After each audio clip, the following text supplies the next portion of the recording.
Hello you guys, welcome back to channel Claire. I hope that you're having a lovely day wherever you may be in this crazy world.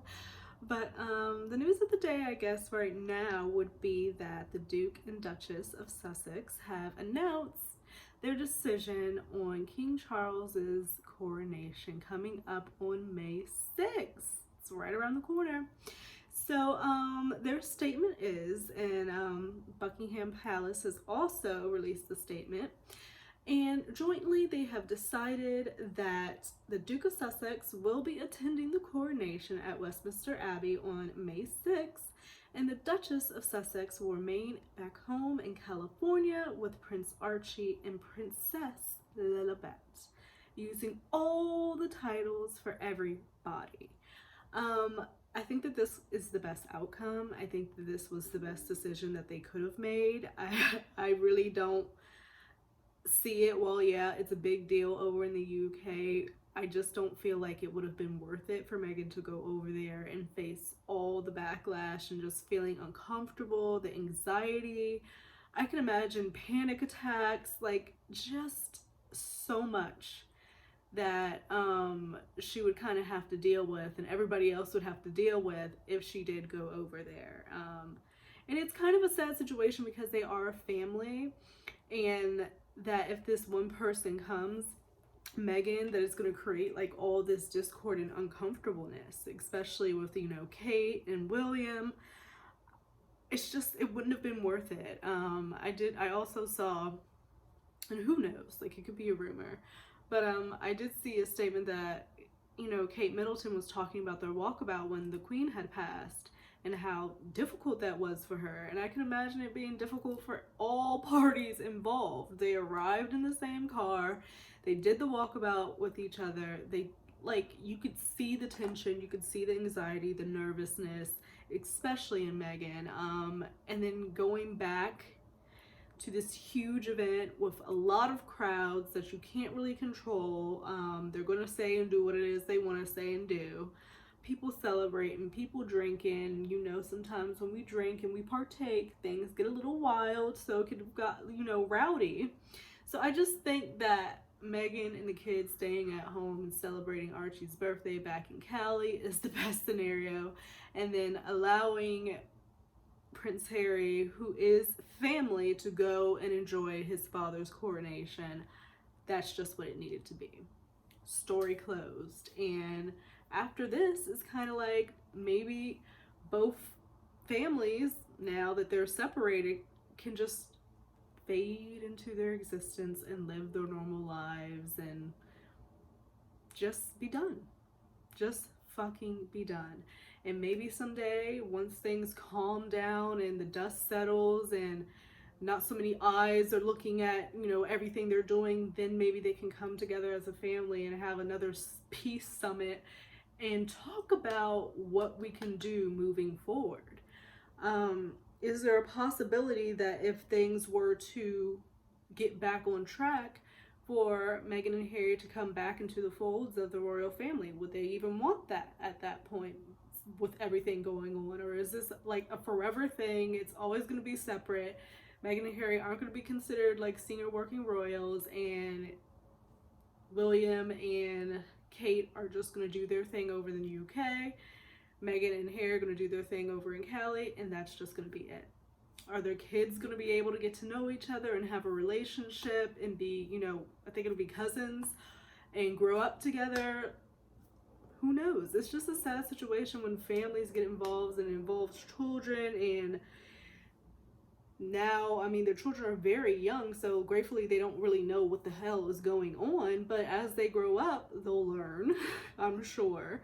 And then hopefully it doesn't create discord, or maybe hopefully both sides will give their children the opportunity to make the decision on their own, or whether or not they want to have a relationship with their cousins across the pond. So it's kind of sad, but it's a little bit bittersweet just to put the close on this. Harry gets to go be with his family, support his dad, be there for a very big moment for them. And then hopefully he can have some type of conversation while he's there, a late night dinner, you know, a nightcap, and like talk just talk. Like, you're king now, you know, you're my dad. I know we've been through all of this, but like, can we fucking talk? Can we talk? Life is short. Charles is not young. He's not a spring fucking chicken. And sometimes time just goes by, and then, you know, next thing you know, you hear some bad news and it's too fucking late. Like, you don't ever want it to get to that point. So I just hope, for the sake of family, that they get it together. That they get it together. Maybe it's all misunderstanding, although I do think some things were purposely done on both sides. But time out. It's just time out for the foolishness.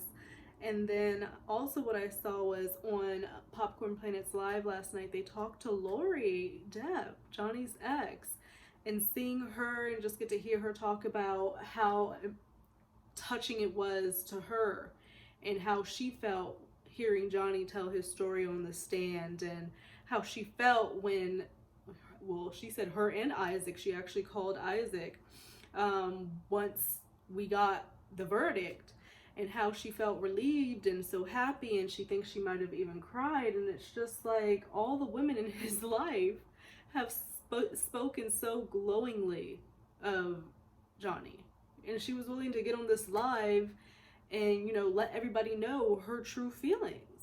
She even said that she had met Amber, I guess, at some parties, and that's kind of the type of relationship that Johnny has, that he's chill like that. He can have his ex-wife and his wife at the party and invited her, and it's like, it's whatever, and he didn't like shut her out. She was still a part of his life. So I think that really just shows the character of Johnny, that he's been able to maintain those relationships. Like, he's a pretty cool fucking guy. And I did see that the Daily Mail put out an article, and Laura B and Andy were working to get them to correct it, because the wording, you know how they like to spin a fucking narrative, the wording was a little fucking funky. Like, it was funky. So Laura B emailed Daily Mail. I saw Andy was tweeting to try to get them to rectify the situation in the article that they released about this rare interview. Like, give the credit to Popcorn Planet. Just say that it was in an interview with Popcorn Planet. It's gross. It's so crazy. Like, if it was another type of, like, not like a YouTuber, they definitely would have put the source up there, but like, whatever. But I think that this is a good close for a lot of things, for Johnny, for Meghan and Harry. I think that it's a nice putting all of this to bed and just moving on for both things. And it's done, you know, it's done. But other than that, I just kind of wanted to close that down. I am going to be getting my wisdom teeth out tomorrow, all four. Oh my God, like, I have these ones that are coming in sideways. And they're taking all four out at the same time, and I'm just not looking forward to it at all. So I have that at 10. I'm kind of really nervous. Not kind of, I'm very nervous. I've never been like put under anything like that or had any type of surgery, I guess. So I'm like, I'm gonna need the Valium before I even get put the fuck to sleep to calm my ass down to get this shit done. I just want to wake up, you know, and be in my bed and it be done, like, and I not have experienced anything. So I'm really nervous. And then the meds that they're gonna put me on, I've never really took anything stronger than Xanax. So like, I don't know, like, what with the pain meds that they give, I don't know how that's gonna affect me, but obviously people get their wisdom teeth taken out all the fucking time. So I'm trying to think of it on that stream, that it's gonna be perfectly fine, it's gonna be okay, I'm gonna be down for a little, and then I'll be back, and I just won't have 4 fucking teeth in my head. Like, I don't know, I'm just scared. So keep me in your thoughts and prayers, and I will see you guys when I can, when all these wisdom teeth are out of my mouth. But until then, I hope that you guys are just well and taking care of yourselves and enjoying life. And it's getting warmer out here. Yay. I feel like I'm gonna bring my toes out, bust out my sandals. I'm looking forward to the rest of this month in May to be over with so I can move into my place. I just, life is very interesting. That's all I can say. But I hope that you guys are doing well, continue to do well, and I will see you a little bit later.